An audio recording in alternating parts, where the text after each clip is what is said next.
guys, we're going to do a quick video on Luke 21, the Olivet Discourse that Luke records, verse 34 through 36. He says, this is Christ speaking to the disciples, and this is not found in Matthew Mark's account, which is part of the reasons why a lot of the post-tribbers say, well, you know, Jesus doesn't mention any pre-trib rapture of the church in Matthew 24. Of course, we'll get into this, but the disciples know nothing of a church. They know nothing of Israel being cut off. They don't understand these New Testament mysteries at that point anyway. And Jesus said in John 16 that he had many things to tell the disciples, to say unto them, but they weren't able to bear them yet.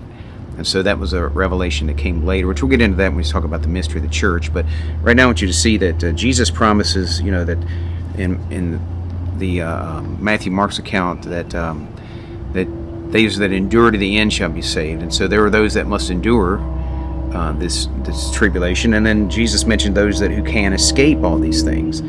And Luke 21:34, he says, Take heed to yourselves, lest at any time your hearts be overcharged with surfeiting and drunkenness and the cares of this life, and so that day come upon you unawares.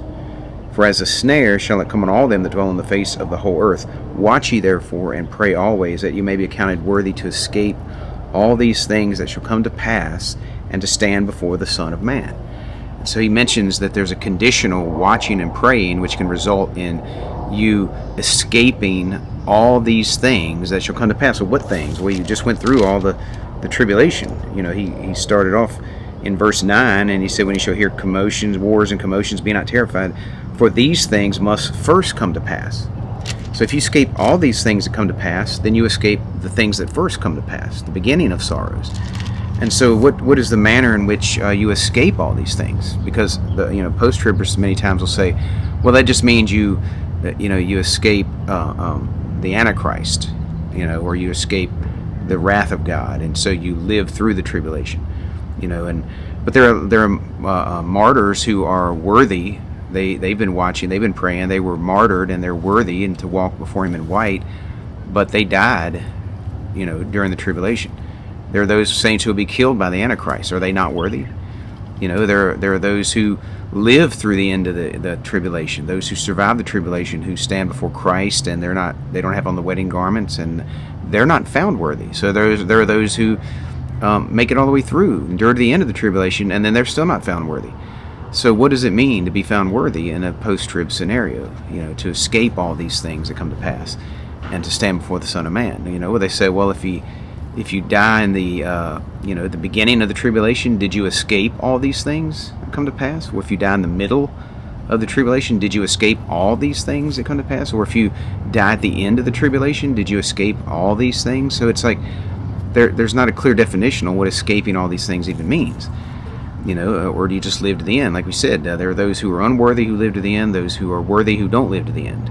So to escape all these things becomes ambiguous in a post-trib explanation. And so, sometimes they'll resort to saying, well, if you're found worthy, then you'll stand before the Son of Man worthy. Whether you live or die, you're going to be found worthy. And so that's basically like saying, if you're found worthy, whether you live or whether you die, you'll live or die worthily. Is that really what Jesus is saying, you think? He's saying, if you be found worthy, then when you live or die worthily, you were found worthy. It's almost a tautology. He's not really saying anything, and so they sort of reduce it to not having any meaning, or having too many meanings that you can't nail it down. So if you follow that approach as a post-trib, it ends up not making a lot of sense. But if you think of it as a pre-trib text or context, then you're caught out. Jesus said, I will come again and receive you unto myself to the Father's house in John 14:1-3, where He went to prepare a place for us. And He said, and if I go and prepare a place for you, I will come again and receive you unto myself.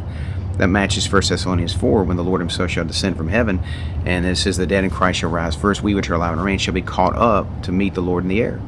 So shall we ever be with the Lord. And so we stand before the Son of Man. We're found worthy to escape all these things and to stand before the Son of Man. And it matches Revelation chapter 3 and verse 10, when He says, because thou hast kept the word of my patience, I also will keep thee from the hour of temptation. Keep thee from it. from the hour of temptation, which shall come which shall come upon all the world to try them that dwell upon the earth. And he said, Behold, I come quickly. Hold that fast which thou hast, and no man take thy crown. He that hath an ear, let him hear what the Spirit saith unto the churches.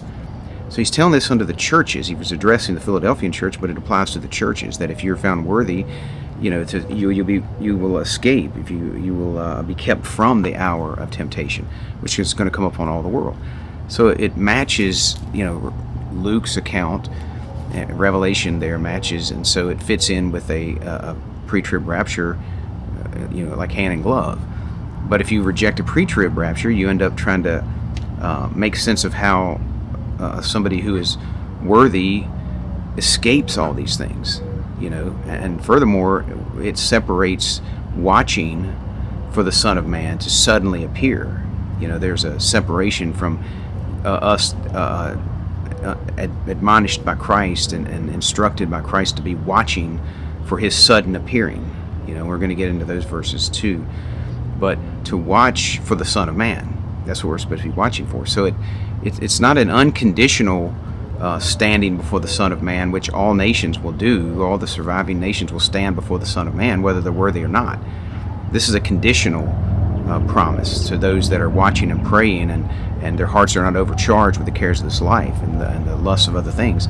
And when the Lord suddenly comes and suddenly appears, they are found ready, they're found watching, they're found waiting, and they will escape all these things, including the things that must first come to pass. So check it out, look at those verses. We'll put some in the description below. Let me know what you think about those passages, all right?